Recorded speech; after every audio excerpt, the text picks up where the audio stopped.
Alors, il est 8h30 et je l'ai annoncé depuis 2 jours. Je vais maintenant parler avec Claudette Nadeau, qui est une personne que j'apprécie beaucoup, qui est devenue un personnage dans mon 3e roman. Je vais prendre le temps de la présenter un petit peu. Dans mon 3e roman, La petite fille au perroquet, elle a participé au concours et c'est elle qui a gagné. Donc, elle est devenue le personnage Yoshiko, que vous découvrirez bientôt parce que le lancement s'en vient. Alors, elle n'est pas seulement une racine de personnage. Le personnage a été trempé à même sa vie, ses goûts, sa vision des choses, parce qu'elle m'avait écrit des choses vraiment très intéressantes. Et cette dame Claudette Nadeau a été infirmière et Yoshiko, elle est une infirmière japonaise à la retraite qui a épousé un sculpteur de Kamouraska. Puis j'ajoute, je me permets de dire ça, Claudette, avant qu'on se parle, que l'infirmière en question, et c'est le cas de Claudette Nadeau, a travaillé auprès des traumatisés crâniens, des personnes ayant vécu une mort clinique, l'a rencontré il y a plusieurs années à l'hôpital Royal Victoria de Montréal, la fameuse psychiatre suisse Elisabeth Kubler-Ross. Et c'était l'inauguration de l'unité des soins palliatifs. C'est une psychiatre qui a recueilli le témoignage de plusieurs personnes au seuil de la mort sur le grand passage. Donc, Claudette Nadeau, elle a un vécu très intéressant. Et nous, on a développé, elle et moi, un lien particulier par courriel, parce qu'une bonne journée, j'ai reçu de sa part un courriel tout à fait extraordinaire. Alors, bonjour. Bonjour, bon dimanche à vous. Oui. Merci de la présentation, merci de l'invitation qui me permet de partager ma fascination pour votre famille littéraire et comment je suis arrivée à vos personnages. Je sais pas si c'est eux qui m'ont adopté ou si moi qui les ai adoptés. C'est par un je sais pas si vous vous souvenez, c'est par un tube de thermogel. Oui, c'est ça. Vous étiez allé vous procurer un tube de thermogel. Oui, c'était, je pense, en 2008, que les couleurs de l'ombre ont sorti et je pense que c'était juste quelques jours qu'ils étaient là. Alors, j'avais des douleurs musculaires. Je m'en vais à votre centre de santé, c'est à rue Jean Talon, et pour m'acheter un tube de thermogel, et il y avait une file d'attente. Bon.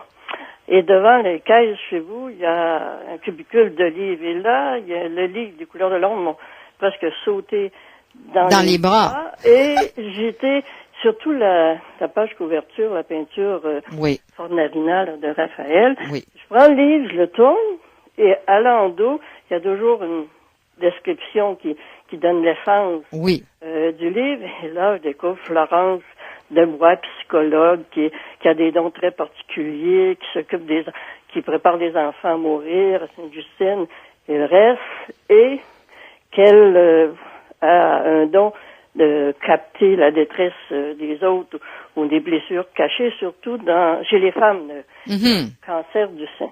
Alors là, j'ai été vraiment saisie, parce que quelques jours précédents, une amie, 50 ans d'amitié, qui m'apprend qu'il y a le cancer du sein.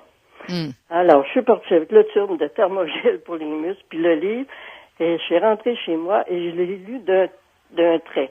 Et là, je suis partie dans un voyage, et vous nous emmenez avec votre écriture unique, là, dans un voyage fantastique. On part de Milan, on va à Venise, on va à Nice, on va à Rimouski, enfin, on fait le tour du lac Saint-Jean.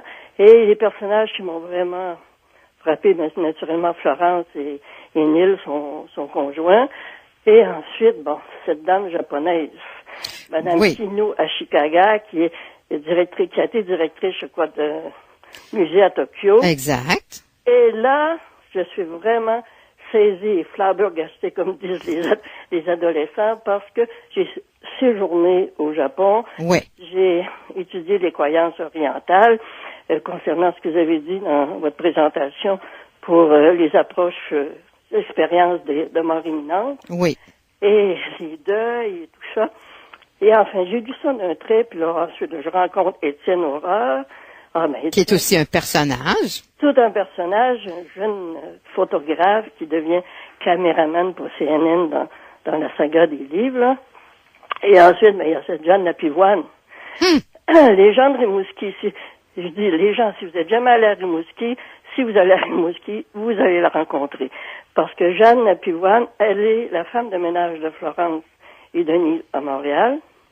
Et en plus, vous savez, je pense, il y a des gens qui ont des femmes de ménage et il y a des gens qui aiment faire le ménage. Alors, on devient tous à ce moment-là un peu Jeanne Lapivoine. Et on dirait que dans votre écriture, il y a de l'humour aussi. Oui. Il y a beaucoup d'humour. Et Jeanne, avec sa tortue, avec ses expressions à l'envers, elle tricote à l'envers, elle, Jeanne. Hein? Ça fait que tout ça, dans les couleurs de l'ombre, on voit vraiment, vous décrivez vraiment les gens qui sont sensitifs, qui ont des dons particuliers. Oui. Ensuite, ça finit par une agression. Oui, il y a tout. Et là, vous nous emmenez dans la muraille de glace où Neil vit vraiment le deuil de perdre Florence. Et on sent il y a une autodestruction, là. Il se noie dans l'alcool, mais il y a toujours Jeanne qui veut le sauver. Oui. Qui veut l'aider. Il y a ses amis, Micheline et Driss aussi, qui veulent l'aider. Et là, ça finit par le kidnapping d'Héloïse. Qui est la petite fille de Florence. La petite fille de Florence. Et moi, comment j'ai voulu participer au concours, c'est très spécial parce que, à un moment donné, sur votre site, là, Joanne, avec un h2n.com, comme vous dites si bien. JoanneVerdon.com, oui. Il y a le concours de devenir un personnage. Je lis les critères, puis là, je me suis dit, il me vient un flash, parce que quand j'étais enfant, vers 8-9 ans, j'avais la collection de Brigitte de Berthe Bernache. Et à cette époque-là, j'étais pas tout à fait d'accord comment devenaient les personnages, puis je voulais le dire à l'auteur, mais bon, enfin, on me disait Claudette, brosse les dents, bonne nuit, va te coucher. Et ça m'est revenu. Alors je me suis dit, bon, enfin, je vais pouvoir dire à un auteur ce que je pense et ce que je veux que deviennent les personnages. Oui, parce qu'il faut dire que quand vous aviez lu, comme vous dites, d'une traite, je pense que c'était en 2 jours, là, les couleurs de l'ombre, que vous m'avez envoyé un courriel qui m'a beaucoup touchée, hein? Oui. On a commencé à correspondre aussi. Oui, ça m'avait pas mal fasciné parce que c'est vrai qu'à la fin dans les couleurs de l'ombre, il y a un mot de l'éditeur, là, votre contexte, là, qui dit, si vous voulez, je sais pas trop, ça ressemble à peu près à ça, si vous voulez souhaiter faire part de votre vécu, enfin, tout ça, d'écrire info contexte, c'est leur courriel. Ben, j'étais tellement impressionné par la façon de votre écriture qui nous fait voyager du monde invisible au du monde visible. Oui. Que des communications qui se fait entre ces deux mondes-là. Ces deux mondes-là passent par les rêves, les prémonitions et tout ça. Là, ça, j'ai dit, faut que l'auteur le sache.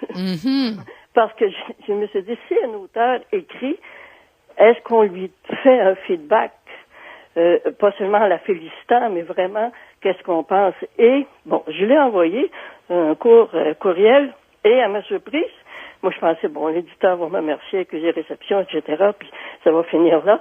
Mais non, c'est que quand j'ai reçu le courriel venant de vous, et que j'ai senti que c'était pas une secrétaire ou la maison d'édition, que j'ai vraiment pressenti que c'était vous qui avez touché, ben, j'ai dit, si elle a pris le temps, de son temps occupé comme elle est, de m'écrire, ben, faut que je lui dise un peu ce que je pense. Et c'est là, je pense que ça a commencé. Oui, on a commencé à correspondre. On a vraiment un lien qui s'est développé. Oui.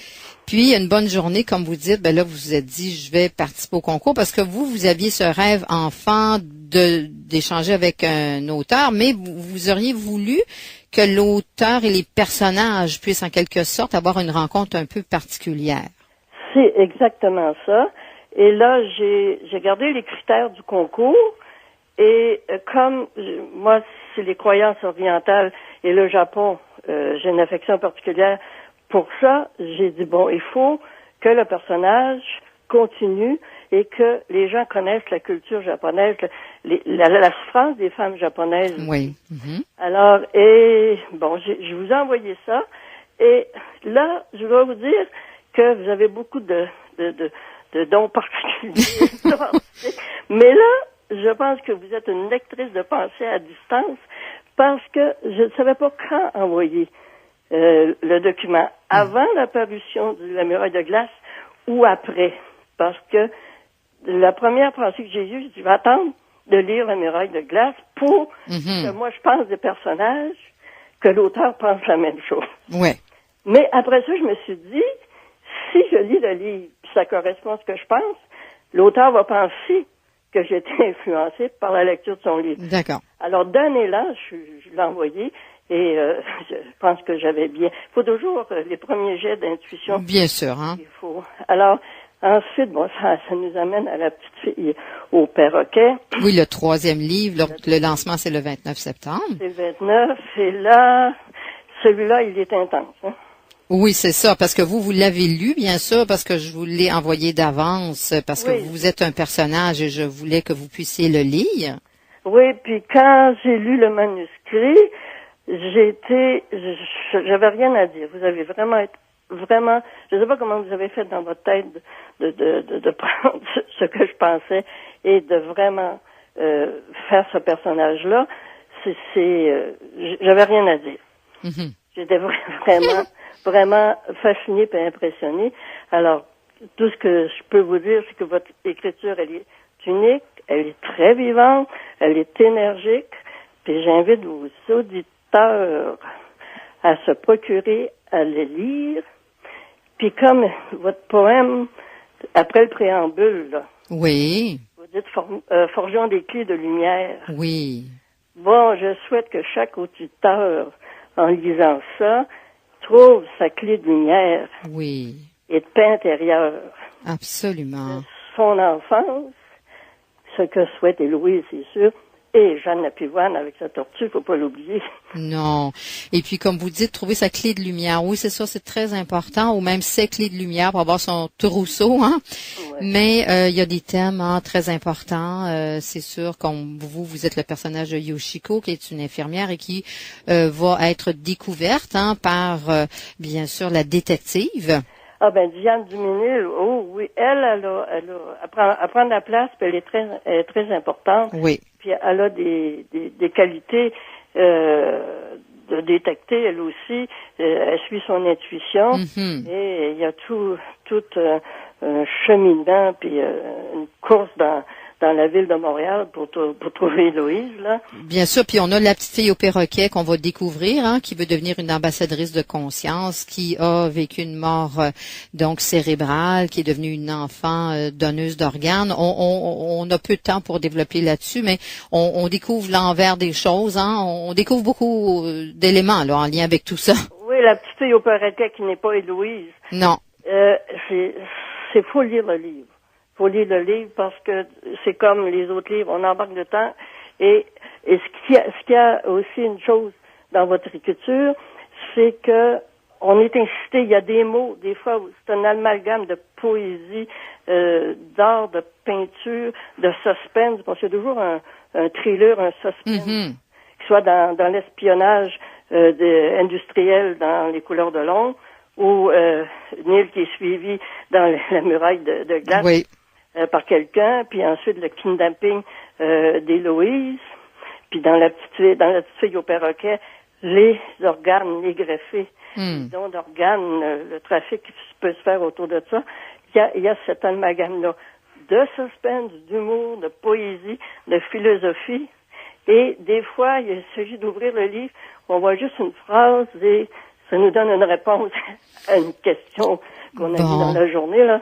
Ben, tant mieux. C'est une façon, bien sûr, aussi de développer un lien avec la série, donc Les Yeux de Florence. Alors, donc, Claudette Nadeau, là, vous allez être, bien sûr, au lancement. Oui, les gens pourront vous rencontrer.